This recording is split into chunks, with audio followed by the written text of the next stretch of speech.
Didik TV KPM. Assalamualaikum, salam sejahtera semua. Anda sedang menonton Sukses SPM 2021 bersama saya Nisa Kia akan menemani anda selama 1 jam ini di mana kita akan sama-sama mengulang kaji topik yang berkaitan dengan peperiksaan SPM 2021. Baiklah Nisa nak ingatkan pada anda semua agar kekal menjaga SOP di mana sahaja kita berada dengan memakai pelitup muka dengan baik dan kemas apabila anda keluar, jaga penjarakan fizikal 1 meter atau lebih, kerap cuci tangan menggunakan air dan sabun dan gunakan gel pembasmi kuman apabila perlu. Baiklah, agak-agaknya kan apa mata pelajaran yang akan sama-sama kita ulang kaji pada hari ini dan siapakah guru yang akan bersama-sama dengan kita? Tanpa membuang masa, jom kita tonton profil beliau.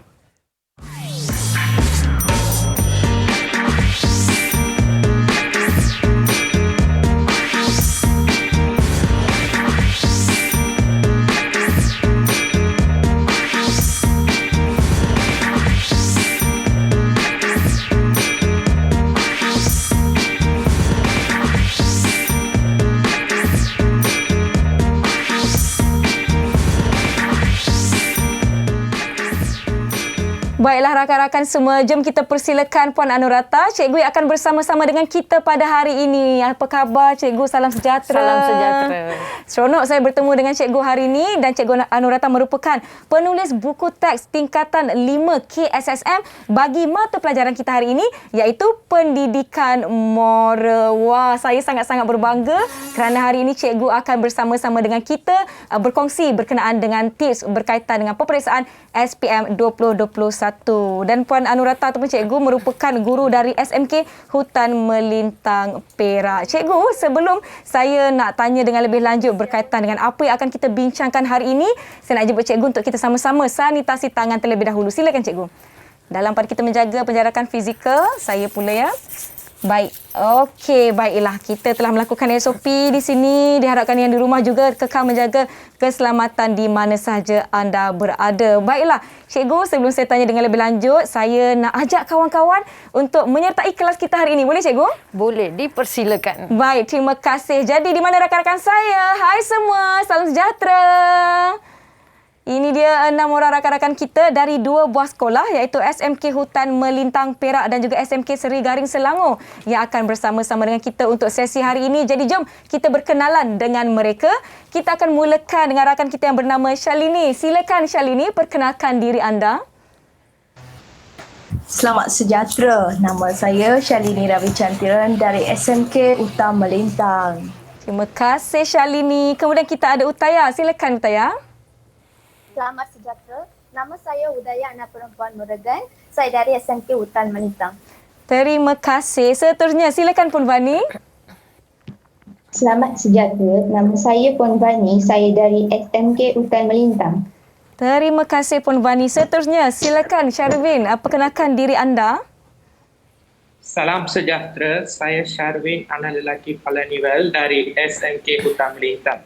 Terima kasih. Seterusnya, Shinivasa, sila perkenalkan diri anda. Selamat sejahtera. Nama saya Shinivasa Apana, anak lelaki Dacana Mukti. Saya dari SMK Seri Garing Rawang. Baik, terima kasih. Dan kita ada Yong Nian. Silakan Yong Nian.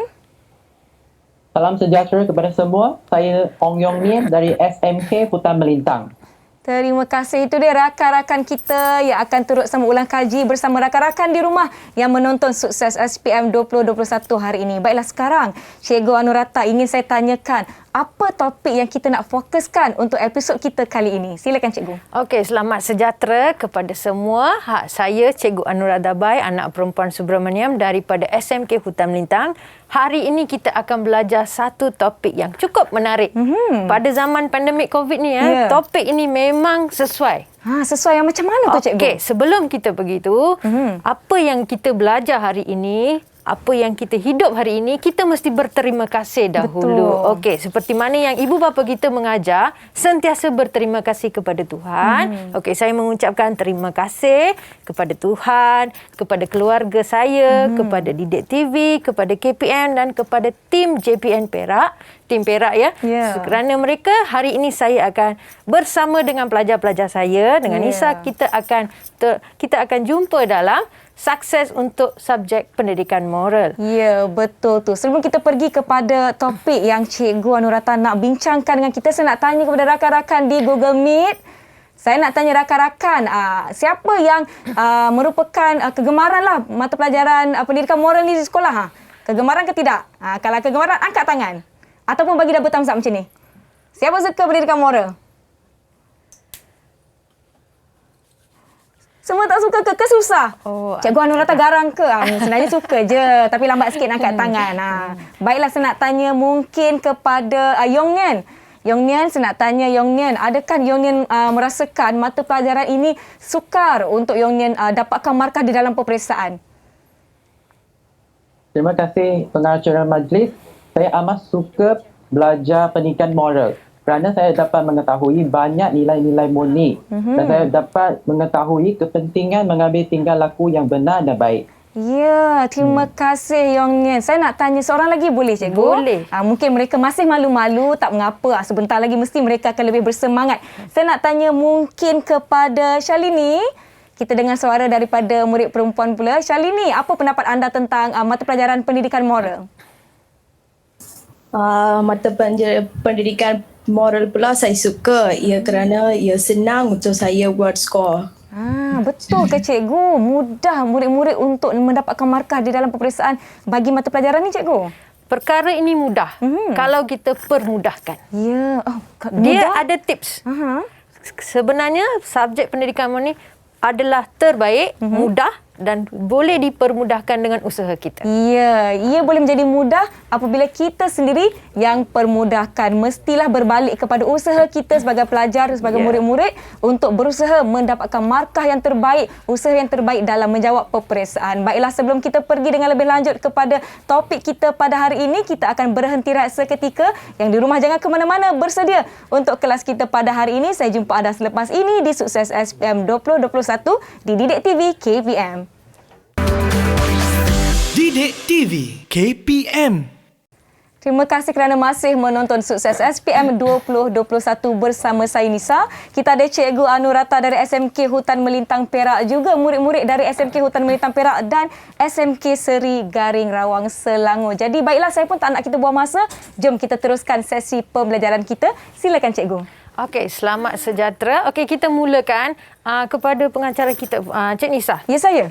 Saya ada beri kamu duit. Ya. RM50 hari ini. RM50. Saya boleh beli macam-macam barang ni Cikgu. Okey, apa yang Puan Nisa akan buat? Bila dapat duit saja, apa yang Puan Nisa akan buat? Okay, yang pertama, saya akan beli makanan. Yang kedua, saya akan beli mungkin baju, tudung atau barang-barang yang saya suka pakai. Okey, so topik kita hari ini ialah bagaimana kita nak menguruskan perbelanjaan kita secara beretika. Ya, baiklah. So untuk itu kita tengok kepada topik hari ini, pelajar-pelajar ya. Hari ini kita akan pergi kepada unit 10, pengurusan perbelanjaan secara beretika. So topik ini adalah satu topik yang menarik sebab kita akan menguruskan perbelanjaan tu sampai ke akhir hayat kita. Betul. Sebab kita hidup ini pun mesti ada perbelanjaan. Sejak lahir sampai ke akhir hayat ya. Okey, kita tengok apakah yang ada pada nilai-nilai yang sesuai yang akan digunakan dalam topik ini. Okey, yang pertama kita akan belajar nilai yang berkaitan tentang kesederhanaan. Kalau kita lihat ya, kesederhanaan ni dia lebih menjurus kepada bagaimana kita mensederhanakan kehidupan kita. Baik. Dari segi pertuturan, perlakuan, perbelanjaan kita. Okey, yang seterusnya ialah bertanggungjawab. Okey, bagaimana kita bertanggungjawab terhadap perbelanjaan kita supaya kita boleh hidup dengan mewah. Okey, seterusnya berdikari. Sambil kita ada duit, berdikari. Ya. Bagaimana kita menyelesaikan perbelanjaan kita secara sendiri. Seterusnya rasional. Adakah kita akan menggunakan duit itu untuk perkara baik atau untuk perkara buruk? Yang ketiga, adakah kita mengamalkan nilai kejujuran? Bagaimana kejujuran itu kita tunjukkan supaya duit itu digunakan dengan baik. Okey? Alright. Kita pergi kepada maksud. Okey, bila kita katakan perbelanjaan, okey, cara wang dibelanjakan dan diuruskan dengan cara yang berhemah untuk mendapatkan sesuatu barangan dan perkhidmatan. Okey, itu yang kita maksudkan dengan perbelanjaan. So bila kita belanja, dia ada dua perkara saja. Ya. Satu, kita belanja untuk keperluan, barangan, ataupun kita belanja untuk perkhidmatan. Okey, so perkhidmatan kita ada banyak. Daripada aspek perkhidmatan kita akan gunakan untuk diri kita ataupun kita akan gunakan untuk orang lain. Baik. Okey, sebagai pengguna, kita selalu terikat dengan hak pengguna. Kalau kita tidak menggunakan hak pengguna, kita tak boleh menguruskan perbelanjaan kita. Okey, kita lihat kepada hak pengguna. Okey, ini adalah sumber daripada KPDN HEP. Okey, di mana telah menggariskan kita sebagai pengguna diberikan 8 hak mutlak. Okey, yang pertama, hak untuk mendapatkan keperluan asas. Macam tadi ya, cikgu berikan RM50 untuk kamu belanjakan. Ya. So kita boleh tahu dalam RM50 tu apa yang kita dapat. Apa yang kita kena penuhi. Pada zaman pelajar-pelajar sekarang ya, RM50 tu sebaik-baiknya top up dulu Betul. daripada makan. Ataupun beli dahulukan rokok dulu ya. daripada makan. Okey, itu terpulang kepada individu. Okey? Alright. Dan kita lihat kepada yang kedua, mendapatkan keselamatan. Yang ketiga, mendapatkan maklumat. Yang keempat, membuat pilihan. Yang kelima, mendapatkan ganti rugi. Yang keenam, menyuarakan pendapat. Yang ketujuh, mendapatkan pendidikan kepenggunaan. Yang ke-8, mendapatkan alam sekitar yang sihat dan selamat. Okey, so ini semua adalah apa yang kamu telah belajar daripada tingkatan 1 sampai ke tingkatan 4. Dan perkara ini kamu akan gunakan dalam kehidupan kamu. Okey? Alright. So, kita akan pergi kepada cara pengurusan kewangan. Okey? Alright, yang pertama kita lihat bagaimana kita nak uruskan kewangan kita. Tadi kita lihat perbelanjaan. Ya. Sekarang kita lihat kewangan. Okey? Beza dia, kewangan merupakan apa yang kita dapat. Bila kita dapat sesuatu duit, bagaimana kita nak uruskan perbelanjaan kita? Sebab kita simpan. Terus sekarang kita nak agihkan duit itu mengikut perbelanjaan kita. So bagaimana? So kita lihat kepada cara dia. Yang pertama, menentukan kedudukan kewangan yang dimiliki. Walaupun 1 sen, dia amat berharga kepada kita. Tetap diambil kira? Tetap diambil kira. Sebab untuk cukupkan 9.99 sen, untuk mencukupkan kepada RM2. Sama juga bila berjuta-juta pun kita ada, tapi tak cukup 1 sen, dia masih lagi belum 1 juta. Baik. Okey? So, untuk itu, bila kita mempunyai duit, kita kena tahu apakah kedudukan kewangan kita. Okey, yang kedua, mendisiplinkan diri ketika berbelanja. Okey, saya dah bercakap, Cikgu Nisha ya. So sekarang saya nak panggil salah seorang daripada kita. Boleh. Siapa yang nak terangkan apakah yang dimaksudkan dengan mendisiplinkan diri ketika berbelanja? Baik, jadi ada tak rakan-rakan kita yang nak cuba? Silakan. Terima kasih. Maksud mendisiplinkan diri ketika berbelanja ialah kita perlu membuat perbelanjaan mengikut keperluan kita dan mengelakkan diri daripada berbelanja yang melebihi pendapatan kita. Baik. Okey, bagus Syarwin. Bagus ya. Ini adalah satu penerangan yang baik. Sebab bila kita disiplin dengan duit kita, maksudnya kita akan belajar sesuatu yang baru. Okey? Apakah perkara yang kita akan belajar bila kita disiplin? Sememangnya kita akan belajar untuk menabung. Ya, betul. Apa yang parents kita ajar ya, memang kita daripada kecil kita diajar untuk menabung. Okey, seterusnya kita lihat. Mengenal pasti dan membuat anggaran perbelanjaan. Okey, bagaimana kita nak tahu apakah perbelanjaan yang sesuai untuk bulan ini? Okey, macam kita yang dah dewasa, kita tahu perbelanjaannya bil elektrik, bil air, bil sewa rumah, lepas tu nak beli kereta, nak isi minyak semua. Tapi untuk remaja dia lain. Dia berbeza daripada perbelanjaan kita sebab dia tidak menguruskan keluarga. Okey, so bagi pelajar-pelajar mereka mempunyai perbelanjaan tersendiri. So apa yang kita ajar ialah membuat anggaran perbelanjaan. Okey, seterusnya tidak terpengaruh dengan jualan murah atau jualan atas talian. Ini bahaya, cikgu. Ini memang bahaya. Tapi zaman pandemik COVID ini, inilah caranya. Ya. Okey, so kita tanya kepada student kita siapa nak beri penerangan tentang ini. Mungkin ada nak kongsikan pendapat, mesti selalu ni mereka membeli secara atas talian. Ada Siap nak kongsikan? hantar hadiah Hari Guru pun atas talian. Betul. Ada nak kongsikan, boleh angkat tangan. Kita lihat siapa yang nak kongsikan dengan kita. Okey. Ataupun cikgu pilih. Cikgu pilih. Okey, siapa yang boleh beri penerangan tidak terpengaruh dengan jualan murah atau jualan atas talian? Siapa dia? Masing-masing rasa macam Udaya? selalu ni. Okey. Silakan. Membeli penelitian harga terlebih dahulu kita membeli sesuatu barang untuk kita memastikan barang itu berkualiti dan bermurah. Baik, untuk membandingkan harga. Membeli barangan atau perkhidmatan yang inilah dirancang sahaja. Membeli barang yang dirancang sahaja. Okey.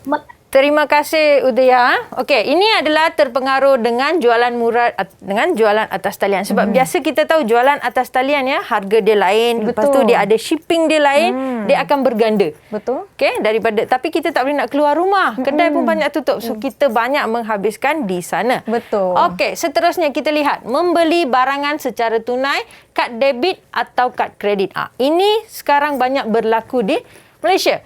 Okey, so kita banyak menggunakan kad debit, kad kredit dan menggunakan e-wallet. E-wallet. Okey, so itu adalah cara-cara bagaimana kita nak uruskan kewangan. Alright, seterusnya mendokumentasikan perbelanjaan. So ini adalah lebih kepada asas di mana bil-bil elektrik, bil air, bil telefon, bil Unify kita boleh dokumentasikan supaya kita tahu adakah talian kita akan dipotong ataupun bekalan akan diberhentikan ataupun kita akan mendapat subsidi lebihan daripada kerajaan. So kita boleh pantau perbelanjaan kita. Pantau perbelanjaan kita. Betul cikgu. Okey, alright. Seterusnya kita lihat kepada kepentingan pengurusan perbelanjaan secara beretika.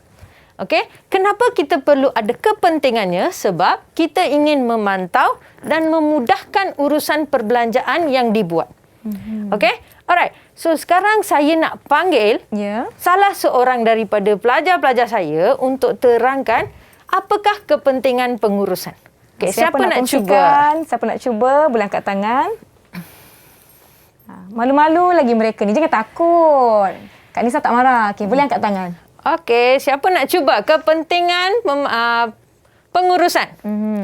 Atau saya rasa saya pilih Siniwas boleh? Siniwas boleh. Okey. Saya perlu menyimpan duit untuk sambung pelajaran.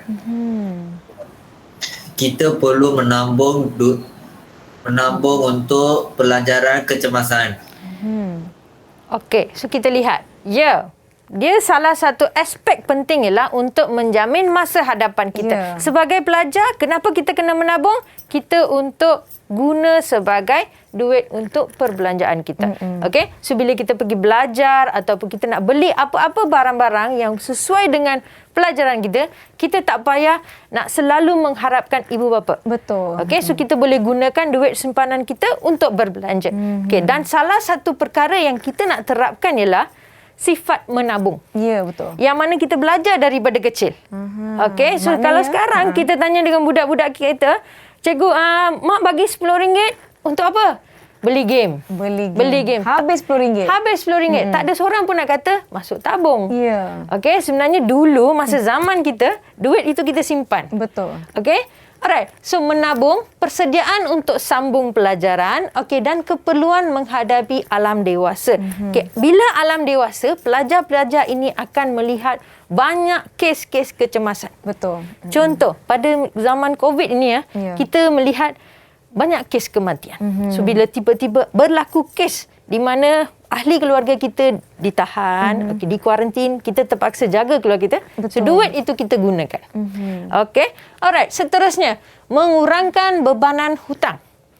Okey, salah satu perkaranya ialah kita kurangkan bebanan hutang yang ada pada diri kita supaya kita tidak dikategorikan sebagai muflis. Ya. Okey. And then memupuk sifat menyayangi wang. Kalau kita sayang wang, kita akan jaga dia. Samalah macam pelajar-pelajar dia sayang girlfriend, sayang boyfriend kan. Duit Jadi itu kita perlukan. Sayanglah nak belanja. Contoh saya dapat duit daripada perayaan. Sayang pula nak beli. Saya ada macam-macam nak beli cikgu tapi sayang tak apalah saya menabung. Okey, itu salah satu sifat yang kita nak terapkan. Okey, and then lebih berdisiplin ketika berbelanja. Kita tak nak duit RM50 tu pecah. Ya. Kita tak nak dia tukar warna merah. Kita sebaik-baiknya dia kena nak tukar warna purple. Betul. So sekarang duit pun ada warna kan? Betul, cikgu. Okey, alright. Seterusnya kita lihat mengelakkan diri daripada penipuan. Okey, yang ini saya nak salah seorang daripada pelajar-pelajar terangkan apa yang mereka faham daripada mengelakkan diri daripada penipuan. Ada yang nak cuba, boleh angkat tangan atau Kak Nisa akan pilih. Syalini Cikgu. boleh? Silakan Syalini. Mengelakkan diri daripada tertipu, menjadi pengguna yang baik dan membuat semakan harga supaya kita dapat mengelakkan diri daripada tertipu. Baik, terima kasih Syalini. Ini banyak berlaku kan cikgu? Ya. Terutamanya pembelian atas talian di mana kita tidak dapat melihat barang itu secara berhadapan. Jadi banyak berlaku penipuan secara atas talian apabila berbelanja. Even bila kita beli barang depan mata kita pun kita tertipu juga. Masih boleh tertipu. Ada yang tertipu juga. Apatah lagi atas talian. Ada yang beli barang dia cantik. Bila kita balik kita buka barang dia tak serupa dalam dia. Okey, itu adalah bergantung kepada kita. Baik. Kita sebagai pengguna bagaimana kita nak membuatnya. Okey, seterusnya menjadi rujukan perbelanjaan akan datang. So apabila kita menguruskan perbelanjaan ini, so kita akan dapat satu idea. Kalau setiap hari kita membangunkan idea daripada ini, so pada satu ketika bila kita susah, kita boleh ada idea bagaimana kita nak menyelesaikan masalah perbelanjaan kita. Baik. Okey, seterusnya mengelakkan daripada pembaziran. Okey, sekarang masyarakat, kebanyakan masyarakat kita mereka lebih kepada sifat boros. Ya. Walaupun diberi duit macam mana, kita memang diberikan, memang ramai boros. So kita nak elakkan pembaziran. Okey, seterusnya membeli mengikut perancangan. Sekarang zaman pandemik COVID ni, walaupun RM50 boleh beli 2-3 barang saja. Betul. Okey, tapi kalau ada keluarga yang ramai, so kita membeli mengikut perancangan. Okey, alright. Seterusnya, kesan pengurusan perbelanjaan beretika. Okey, so kesan. Siapa boleh terangkan kesan perbelanjaan tidak beretika ini? So Siapa saya nak open cuba? kepada pelajar-pelajar. Sesiapa saja boleh mencuba. Siapa nak kongsikan? Silakan. Kesan pengurusan perbelanjaan secara tidak beretika terhadap diri adalah pengguna akan dikategorikan sebagai muflis dan disenarai hitamkan oleh pihak bank. Selain itu, pengguna akan mengalami masalah kewangan. Okey, itu adalah dari aspek diri. So kita lihat apa yang pelajar itu sebut betul ke apa yang saya fikirkan. Okey, kita tengok menghadapi masalah kewangan, beban hutang yang melampau, muflis dan disenarai hitam dan tekanan perasaan. So ini yang akan berlaku kepada diri kita. Kita kalau kita tak boleh nak uruskan perbelanjaan kita, bila lepas gaji 10 hari, 15 hari dah habis duit. Betul. Balance 15 hari, apa kita nak buat? Tekanan perasaan. Sampai kita kena pergi berhutang, jumpa alung, ambil loan. Macam-macam kita akan buat. Semata-mata untuk puaskan perbelanjaan kita. So kalau kita uruskan dengan beretika, kita tak akan jumpa perkara ini. Baik. Okey, seterusnya dari aspek keluarga. Tadi kita dah lihat diri. Daripada diri, kita akan masuk kepada keluarga. Aspek yang lebih besar. Aspek lebih besar. Di mana mereka paling dekat dengan kita. Betul. Okey, so kita terpaksa berkongsi menanggung beban hutang. Okey, so kalau kita hutang dengan Alung, Alung akan cari rumah. Ya. So kita ada anak, kita ada adik-beradik, kita ada mak, ayah. So semua akan tanggung hutang tersebut. Okey, and then menjejaskan perbelanjaan lain. Contoh kalau kita ada hutang bayar kereta, tertangguh sampai 3 bulan. Kereta kena tarik. Kereta kena tarik. Bila kereta kena, bukan kereta saja kena tarik. Apa yang jiran-jiran kita akan sebut? Kita akan malu. keluarga kita akan malu. Betul tak? Dan kita tidak ada kenderaan. Kita akan menjejaskan perbelanjaan. So kita terpaksa cut perbelanjaan lain supaya kita nak selamatkan kereta, kita terpaksa bawa duit itu masuk ke dalam ini. Ini berlaku sebab kita tidak menguruskan perbelanjaan kita. Okey? Yang seterusnya menjejaskan hubungan kekeluargaan. So apa yang berlaku? Kita dalam keluarga itu akan ada pergaduhan. Perselisihan faham. Okey? Jangan sebab duit keluarga pecah. Okey? Alright, seterusnya masyarakat meningkatkan kuasa beli yang tidak sihat. Okey, maksudnya bila masyarakat dia berbelanja terlampau banyak, okey, automatically harga barang pun ada kalanya akan naik. Ya. Okey, so bila Permintaan naik, tinggi. kita akan banyak agresif dengan pembelian. So dia akan memberikan satu frame di mana pembelian itu akan melonjak. Okey? And then melahirkan tabiat boros dan pembaziran. So orang semua akan boros, pembaziran berlaku. Beli 2 hari guna, lepas tu buang. Beli balik. Beli lagi yang baru. Sama juga untuk handphone kan. Tiap-tiap hari ada je infect baru. Tapi kita tak habis guna. Takkan setiap bulan kita nak belanja 3,000 kan. So kita simpan. Okey? Baik. Alright. So sekarang kita dah lihat diri, keluarga dan masyarakat. So sekarang kita pergi skop yang lebih besar. Besar lagi. Negara. Apakah kesan pembaziran pengurusan perbelanjaan tidak beretika kepada negara? So ini kita bagi pelajar-pelajar kita jawab. Semestinya. Ada yang nak kongsikan? Siapa yang nak cuba? Silakan. Silakan. Kesan pengabaian perbelanjaan secara beretika terhadap negara pertama ialah meningkatkan kadar keberhutangan dalam kalangan masyarakat. Kedua, kadar mengimport barangan dari luar negara akan meningkat. Ketiga, meningkatkan kadar inflasi. Okey, bagus Ong ya. Okey, so ini adalah kita lihat kepada negara. So ini akan berlaku. Yang paling teruk kita akan mengalami inflasi. Okey? And then meningkatkan kadar barangan import. Sebab kita hanya menanggung hutang untuk membelanjakan untuk barang-barang import. Kita tak boleh ekspor sebab kita tak ada tenaga pekerja. Okey, sebab kita banyak membazir, kita tak nak gunakan duit untuk membuat barangan ekspor. Okay? And then meningkatkan kadar berhutangan dalam kalangan masyarakat.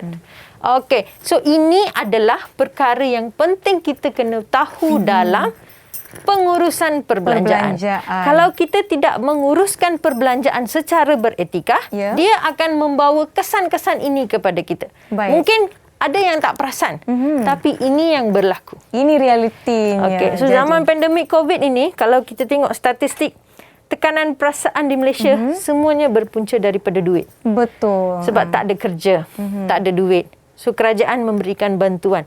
Lepas tu ada orang beri bantuan makanan. Sampai beri bantuan makanan dah hidup kita macam ni kan. So apa pun menguruskan perbelanjaan itu adalah sesuatu yang paling penting. Betul tu. Jadi rakan-rakan di rumah setakat ini kita telah tahu apa itu definisi perbelanjaan, pengurusan perbelanjaan secara beretika, dan kita telah lihat bagaimana nak menguruskan kepentingan dan juga kesan sekiranya kita tidak mengurus perbelanjaan secara beretika. Baiklah rakan-rakan di rumah, kita akan berhenti rehat seketika. Anda jangan ke mana-mana. Saya jumpa anda selepas ini di Sukses SPM 2021 Didik TV KPM. Didik TV KPM. Terima kasih kerana masih menonton Sukses SPM 2021. Bersama saya Nisa, kita ada Cikgu Anurata dan juga rakan-rakan dari dua buah sekolah, iaitu SMK Hutan Melintang Perak dan SMK Seri Garing Rawang Selangor. Kita dah belajar berkenaan dengan pengurusan perbelanjaan secara beretika seperti yang Nisa sebutkan tadi. Apa itu definisi pengurusan kepentingan dan kesan. Jadi jom kita teruskan kelas kita. Silakan Cikgu. Okey, so sebelum kita pergi selanjutnya kepada soalan-soalan. Okey, saya ingin menyatakan bahawa pendidikan moral ini kita tak ada satu buku rujukan, buku ini, buku dia orang kata boleh guna buku rujukan. Tapi kita kami sebagai guru-guru, kami nak nyatakan sebaik-baiknya gunakan buku teks. Okey, macam kita ada buku teks tingkatan 4 pendidikan moral dan buku teks tingkatan 5 pendidikan moral ni, gunakan, baca buku teks ini sepenuhnya. Kalau boleh boleh jawab semua soalan dalam tu. Betul. Dan kamu boleh menguasai semua topik dalam pendidikan moral. Jadi boleh skor dengan baik untuk peperiksaan. Okey, so bagi tingkatan 4, hari ni kita belajar topik 10 tingkatan 4 ya. Topik yang sama untuk tingkatan 5, unit yang 10 juga. Ya, Cuma baiklah. konsep dia sahaja berbeza. Tapi kedua-duanya memberitahu perkara yang sama. Cuma secara detail dalam form 5. Baik. Okey, so hari ni kita akan pergi kepada soalan struktur. Okey, so soalan struktur kita akan lihat kepada maklumat berikut berkenaan dengan golongan muda yang muflis akibat penggunaan kad kredit secara tidak terkawal. Okey, so di sini pelajar-pelajar kena tengok ya perkataan muflis ini. Okey, kalau kita tahu muflis itu adalah lebih kepada bagaimana kita tidak membayar hutang. Ya. Biasanya kalau lebih 50,000 tu, bank negara akan confirmkan kepada kita kamu adalah boleh dikategorikan sebagai muflis. Okey, dia ada 2 petition yang kita akan lihat ya. Dari segi pemiutang dan penghutang. Okey, ini pelajar-pelajar boleh belajarlah ataupun boleh search dalam internet, dia akan ada maklumat. Okey. So sekarang soalan pertama kita, mengapakah isu muflis berlaku dalam kalangan masyarakat? Okey, jelaskan. Okey, so apa yang kita nak tahu ialah isu muflis. Dan keyword di sini ialah jelaskan. Okey, so bila jelaskan kata kerjanya, kita kena lebih menulis kepada apa yang kita faham. Okey, dan perjelasan itu adalah lebih kepada huraian. Baik. Okey, so daripada soalan ini, saya bagi tahu ya, soalan ini adalah soalan daripada buku teks tingkatan 4. Daripada buku teks tingkatan 4. Saya tak banyak guna buku-buku lain. Saya hanya Fokus fully kepada 100% daripada buku teks sahaja. Okey. So, mengapakah isu muflis berlaku dalam kalangan masyarakat? Okey, saya open soalan ini kepada student kita rakan-rakan untuk kita jawab. Ada yang nak cuba jawab soalan yang pertama? Okay. Nak cuba? Kita lihat rakan-rakan kita. Okey, Shalini, silakan. Isu muflis berlaku dalam kalangan masyarakat kerana masyarakat lebih mementingkan gaya hidup mewah dan masyarakat juga mempunyai tabiat berbelanja menggunakan kad kredit tanpa batasan. Selain itu, masyarakat juga tidak menguruskan perbelanjaan mengikut keutamaan. Okey, bagus. Terima kasih, Shalini. Okey, kita lihat cadangan jawapan daripada saya. Okey, kita lihat. Tidak menguruskan perbelanjaan mengikut keutamaan. Okey, perkataan keutamaan di sini. Ada pelajar dia akan tanya, cikgu apa maksud keutamaan? Keperluan. Ya. Kita dalam perbelanjaan ni kita ada 2. Satu keperluan, satu kehendak. So mana lagi penting? Keperluan, cikgu. Kehendak tak penting ke? Penting tetapi tidak utama. Tidak utama. So kita kena tahu apa bila kita tulis, bila pelajar itu menulis, dia tahu apa perkataan yang dia tulis. Itu yang diperlukan dalam peperiksaan. Baik. Okey. Alright, yang kedua, tabiat berbelanja menggunakan kad kredit tanpa batasan. Di mana pengguna kad kredit sengaja menggunakan kad kredit. Walaupun dia ada cash, tapi dia lebih menggunakan kepada kad kredit. Baik. So ini merujuk kepada sikap boros kita. Okey, seterusnya, sikap mementingkan gaya hidup mewah. Ini adalah clause paling penting dalam gaya hidup muda sekarang. Banyak berlaku, cikgu, sekarang. So, di mana pelajar-pelajar kena ingat dia, gaya hidup mewah, dia lebih mengutamakan kehendak daripada keperluan. Janji tak makan, tapi nak bawa Lamborghini. Ya. Wah, itu kata sekarang pepatah, dia. cikgu, biar papa asal bergaya. Ya. Macam mana dia duduk rumah papan pun, tapi kena drive Lamborghini juga. Itu Keluar gaya kena dia segar. sekarang. Okey? Alright. So, ini adalah cara. So, sekarang kita nak tahu, bila kita ada point, bagaimana kita nak tulis. Bila kita nak menulis dalam peperiksaan, dalam sekolah ataupun SPM nanti, kita galakkan pelajar menggunakan watak. Siapa orang dalam cerita ini? Ya. Kalau dalam soalan ini, masyarakat. So, kita gunakan perkataan masyarakat dan kita menulis jawapan kita. Okey? Alright. So, kita pergi kepada soalan 2. Cadangkan usaha yang boleh dilakukan bagi menangani isu muflis. Okey? So, kita cadangkan usaha. So, kalau kita lihat 2 poin di sini, cadangkan. So, kita memberi cadangan. Dan usaha. Apa usaha? langkah-langkah yang kita nak mengelakkan isu muflis ini. Kita nak menangani dia. Okey? So, sekali lagi kita throw question kepada student kita. Rakan-rakan kita, ada yang nak cuba? Silakan. Usaha yang dilakukan menangani isu muflis ialah kerajaan perlu mengadakan kempen-kempen kesedaran tentang cara pengurusan perbelanjaan yang beretika. Selain itu, ibu bapa perlu mendidik anak-anak untuk menguruskan perbelanjaan secara berhemah. Terima kasih.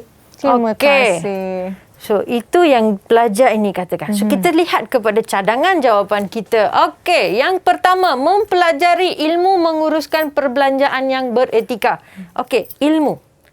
Ilmu kita katakan, kita boleh kata, cikgu, ilmu tu apa, cikgu? Student tanya. Ilmu bermaksud cara macam mana kita nak urus. Kita dah belajar awal tu cara-cara dia. Kita nak mendokumentasikan, kita nak menetapkan kewangan kita, kita menetapkan perbelanjaan kita, anggaran semua itu semua adalah usaha kita. Itu semua adalah ilmu yang kita tahu. Setiap hari kalau kita praktiskan benda ini, kita boleh buat. Okey? Baik. Alright, seterusnya kesedaran kesedaran dalam membuat pembelian. Mengikut keperluan berbanding kehendak. Okey, so kita tahu apakah barang yang kita perlu. Rumah tak ada beras, kena beli beras. Kalau rumah tak ada kereta, kereta tak apa. Kita ada nanti boleh beli. Pengangkutan awam. Okey. So kita kena dalam masa kita menguruskan perbelanjaan ni, kita boleh menyahut seruan kerajaan. Okey, di mana kita boleh menggunakan infrastruktur yang disediakan, berkongsi kereta. Okey, so itu semua cadangan kita. Okey? Alright. Sama juga bila kita menjawab soalan cadangan ini, pastikan kita menulis watak. Walaupun dalam soalan ini tidak diberikan watak, tapi dalam soalan yang pertama ada watak dia masyarakat. Okey? Alright. So kita pergi kepada soalan nombor 3. Bagaimanakah amalan nilai universal dapat membantu dan menguruskan perbelanjaan secara beretika. So sekarang kita nak lihat nilai. So dalam SPM akan ada soalan nilai dalam soal soalan itu. So pelajar kena tahu nilai yang sesuai. Okey, kita dah belajar 5 nilai. So kita tengok nilai apa yang sesuai. Okey, so sekarang kita minta pelajar kita jawab. Jangan selalu cikgu saja jawab kan. Ada yang dah ulang kaji tingkatan buku pendidikan moral, silakan.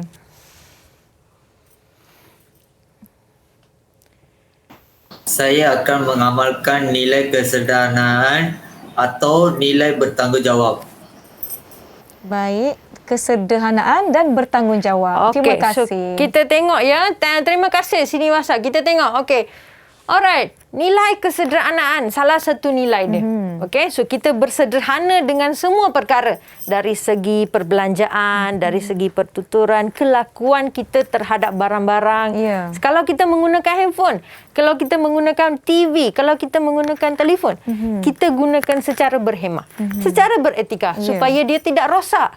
Kalau dia rosak, kita kena belanja lagi. Betul. Okey, so itu yang kita perlukan. Alright, so sentiasa memikirkan kesan setiap wang dibelanjakan. Okay, so kita kena faham kesan dia. Okay, kalau kita itu yang kita katakan tadi, nak luit RM50 tu nak pecah kepada merah tu susah hati kita.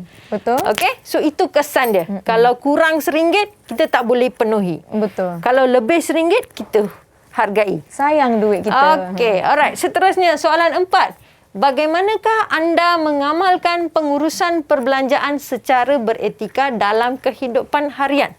So sekarang kita melihat kepada soalan yang menyatakan bagaimana kita menguruskan perbelanjaan kita. Okey, soalan ini siapa yang boleh jawab? Siapa nak kongsikan jawapan anda? Okey, silakan Sharvin. Saya mengamalkan pengurusan perbelanjaan secara beretika dalam kehidupan seharian dengan menyenaraikan barang yang diperlukan sebelum bertolak ke pasaraya, tidak terpengaruh dengan iklan jualan murah dalam media sosial dan membuat anggaran wang yang diperlukan untuk perbelanjaan saya berdasarkan pendapatannya. Terima kasih. Baik, terima kasih Sherwin. Jawapan yang bagus ya cikgu. Jawapan dia bagus sebab itu realiti kita. Ya, betul. Okey, sebab itu realiti kita. So kita tengok. Okey, yang pertama membuat anggaran perbelanjaan mengikut kewangan yang dimiliki. Okey, yang kedua menyediakan senarai barang perkhidmatan. Ramai di antara kita tak buat itu. Betul. Kita pergi bawa dompet saja. Saya rasa bersalah pula cikgu. So kita tak adalah tulis, tak ada kan. So kita kena belajar. Itu amalan mulia kita. Ya. Okay, and then membeli barangan secara tunai dan mengelakkan menggunakan kad kredit. Sebab kita swap, kita tak tahu. Sebab kita bukan swap harga, kita swap lagi dengan tambahan dia, yuran dia. Tambahan. So tambahan. Tapi kita bayar cash, kita tak akan nampak. Okay, so itu perbezaan kita. Baik. And then tidak mudah terpengaruh dengan iklan jualan murah. Ini pun saya rasa bersalah cikgu. Okey, untuk pengetahuan para pelajar Ya. kalau ada pasaraya, ada kedai yang dia membuat jualan murah, dia mesti memohon lesen dahulu. Baru boleh buat jualan murah. Okey? Sebab jualan murah ni dia ada anggaran kos perbelanjaan tu yang akan dikira oleh KPD NHP tu. Dia akan ada kalkulator, baru dia akan serahkan kepada syarikat itu. Kerana barang-barang seperti barang basah, barang keperluan tu semua ada harga kawalan kan cikgu? Ya, ada harga kawalan. So bila ada barang yang ada harga kawalan, ada harga barang yang import, ekspor semua, dia ada perbezaan rahlat yang mereka saja tahu. Baik. Yang kementerian saja tahu. So itu kalau kita tengok syarikat itu, pasaraya itu selalu ada jualan murah kan. Bermaksud dia telah mendapat kebenaran. Baik. Okey, alright. Seterusnya, soalan 5. Apakah kesan jangka pendek, kesan jangka panjang kepada individu serta negara yang diisytihar muflis? Okey, so bila diisytihar muflis, dia ada jangka pendek, ada jangka panjang. Okey, kita lihat jawapan daripada pelajar kita. Ya, ada rakan-rakan nak kongsikan? Silakan Yong Nien. Dari segi kesan jangka pendek, individu dan negara akan menghadapi masalah kewangan dan menanggung beban berhutang yang tinggi. Dari segi kesan jangka panjang, nama akan disenarai hitamkan dan berdepan kesukaran untuk membuat pinjaman pada masa akan datang. Baik, terima kasih di atas jawapan anda. Okey, kita lihat jawapannya. Okey, jawapan kesan jangka pendek. Berhadapan masalah kewangan dan menanggung beban hutang yang tinggi. Okey, betul. Kalau pelajar nak tulis jawapan dia, tulis dengan ayat yang lengkap. Ya. Okey? Dan pastikan kamu menulis tu jangan menyentuh mana-mana pihak. Okey? Alright, seterusnya kesan jangka panjang. Nama disenarai hitamkan dan mengalami kesukaran untuk membuat pinjaman pada masa akan datang. Satu lagi ya, mungkin ramai yang tak tahu. Kalau kita menjadi muflis senarai hitam, kemungkinan pasport ke luar negara pun boleh ditarik. Dia ada perkara-perkara yang kita kena faham. Okey? Alright. So, seterusnya kita pergi kepada soalan esei. Ini contoh soalan esei yang boleh ditanya. Okey? So, penggunaan kad kredit lebih banyak mendatangkan keburukan berbanding dengan kebaikan kepada pengguna. Okey? So, bincangkan. So, bila bincangkan, kita hanya bincangkan dari aspek keburukan atau kebaikan saja. Baik. Okey? So, kita lihat contoh rangka jawapan yang biasa pelajar boleh tulis. Pertama, dia perlu ada watak. Siapakah orang yang dalam cerita itu? Okey? And then nilai. Apakah nilai yang sesuai dengan dia? Okey, Puan Wani sila baca nilai. Nilai kesedanaan, bertanggungjawab, berdikari, rasional dan kejujuran. Okey, okey. Alright. So itu adalah nilai-nilai dia. Okey, and then huraian telah diberikan. Okey. So minta pelajar kita sila baca. Pelajar kita sila kongsikan. Baca apa yang cikgu dah kongsikan di slide kita. Puan Wani. Silakan. Pengguna akan hilang kepercayaan keluarga dan berlaku pergaduhan. Seterusnya, pengguna terpaksa menanggung hutang yang tinggi. Selain itu, pengguna akan mengandaikan barang kemas mereka. Dan akhirnya, pengguna menghadapi kesempitan wang pada musim kecemasan. Okey, bagus Puan Wani. Okey, ini adalah contoh apa yang Puan Wani tulis dengan apa yang cikgu tayangkan ini, dia ada persamaan sikit. Sebab ini yang biasanya berlaku di negara kita. Okey, so bila kita sudah ada rangka, so bagaimana kita nak menulis? Okey, cadangan penulisan kita. Okey. Okey, so penggunaan kad kredit banyak mendatangkan keburukan daripada kebaikan kepada pengguna. Okey, kita nak bagi tahu pelajar ya, huraian yang apa yang kita dah tulis itu, tulis dengan ayat yang pendek. Jangan kita majmukkan ayat. Okey, kita banyakkan menulis supaya ayat itu pendek dan dia menunjukkan tindakan. Contoh ya, Nisa ya tengok ya. Pengguna perlu mengamalkan nilai. Okay, dia sudah beritahu nilai. And then seterusnya, pengguna yang terjebak dengan kad kredit boleh mengalami kesempitan wang pada musim kecemasan. Baca saja kita faham. So ini adalah contoh cadangan penulisan yang pelajar perlu buat. Okay, bila kamu tulis dengan pendek dan ringkas, dan senang untuk difahami. Betul. Apabila penulisan dilakukan dengan ayat yang pendek dan ringkas, isi dan huraian anda juga jelas di situ. Jadi pemeriksa pun akan lihat betapa murid ini ada banyak huraian dan juga contoh yang diberikan. Okey, seterusnya kita lihat kepada satu contoh soalan C. Ini bahagian C, ini bahagian yang baru dalam kertas peperiksaan yang pelajar-pelajar ni akan duduk ya, SPM 21. So kita ada bahagian C. Bahagian C dia lebih merujuk kepada tindakan moral. Apa bagaimana kita nak selesaikan isu itu. Okey, so isu yang diberi ialah kempen beli barangan Malaysia.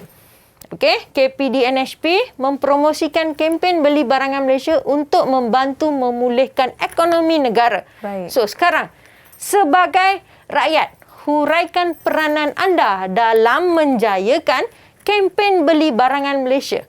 Jawapan anda perlu disokong dengan nilai universal. Nilai universal. Okey, so perbezaan antara bahagian B dengan bahagian C, dia nak melihat bagaimana pelajar menulis huraian.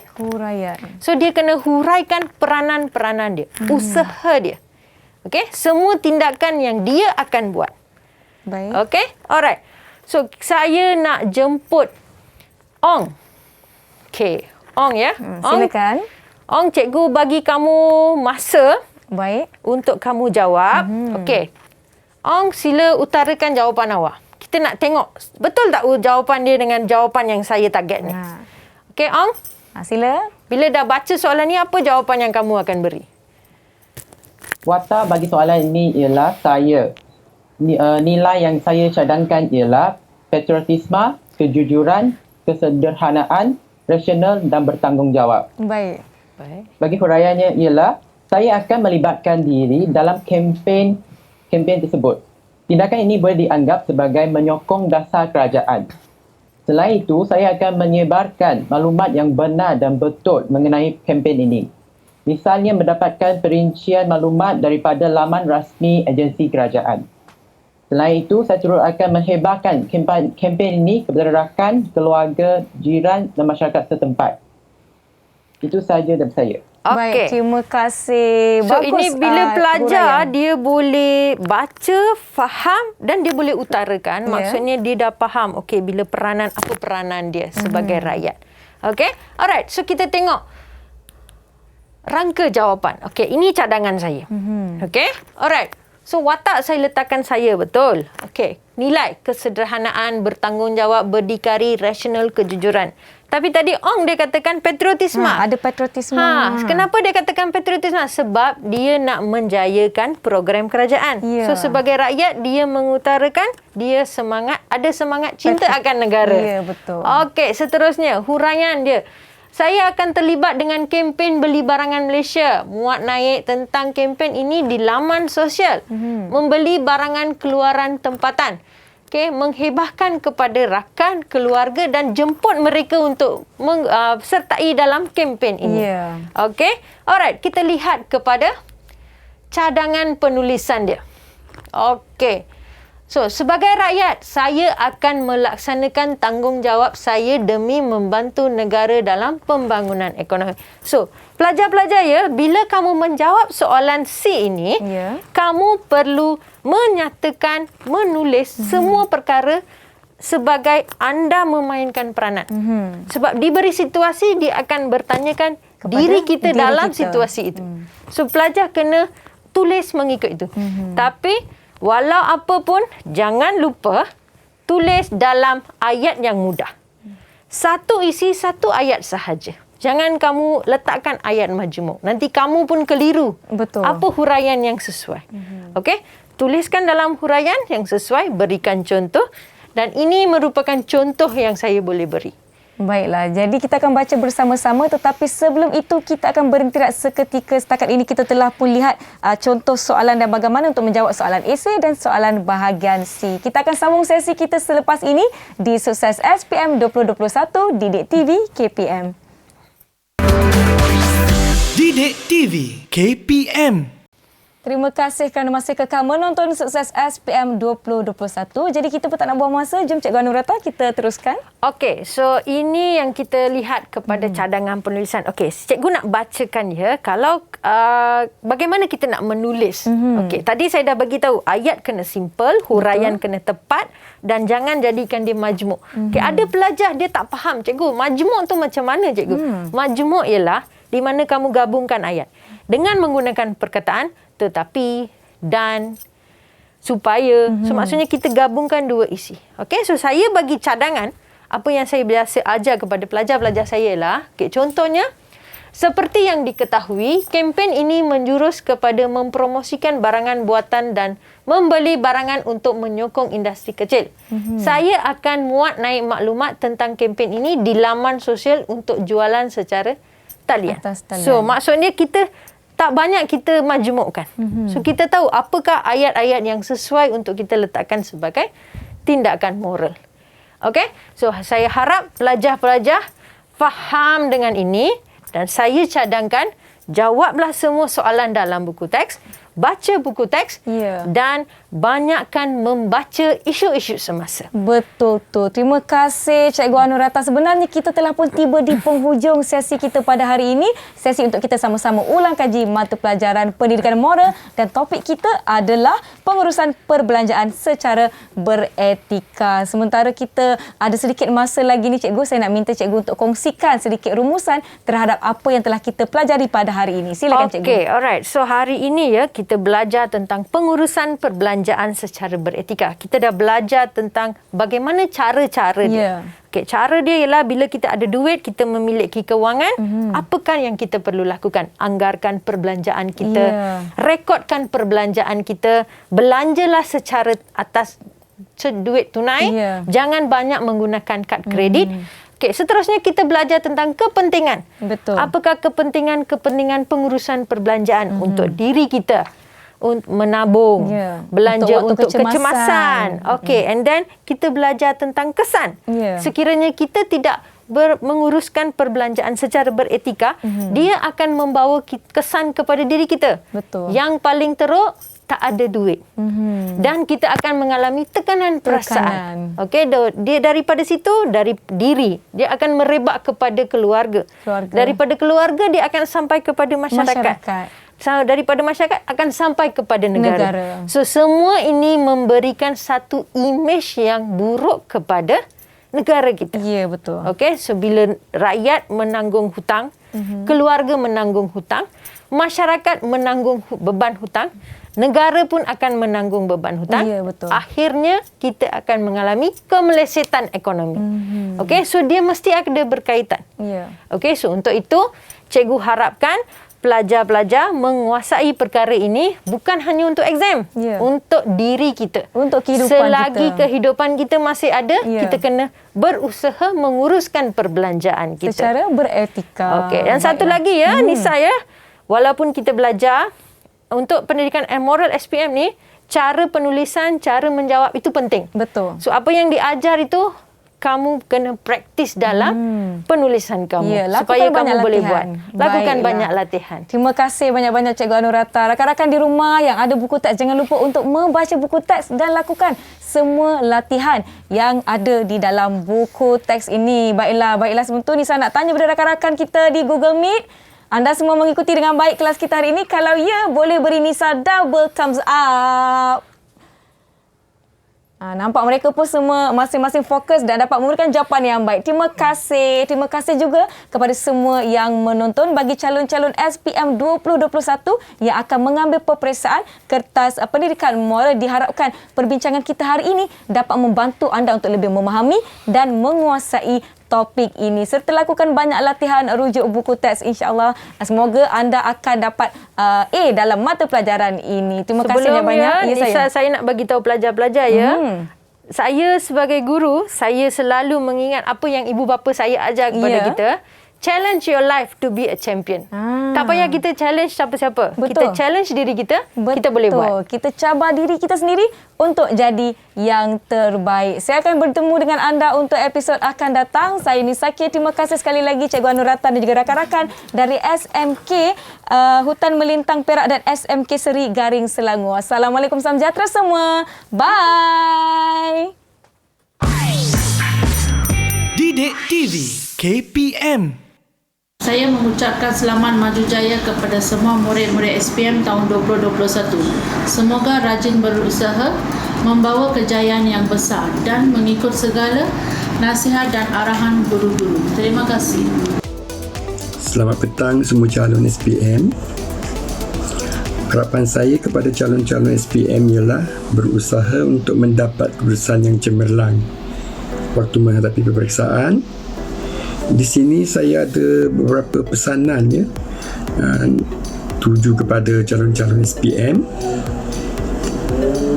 Selain menjalankan PDPR setiap hari di rumah, calon juga perlu mengeluangkan masa untuk membuat ulang kaji semua mata pelajaran ya, yang telah didaftar untuk peperiksaan SPM.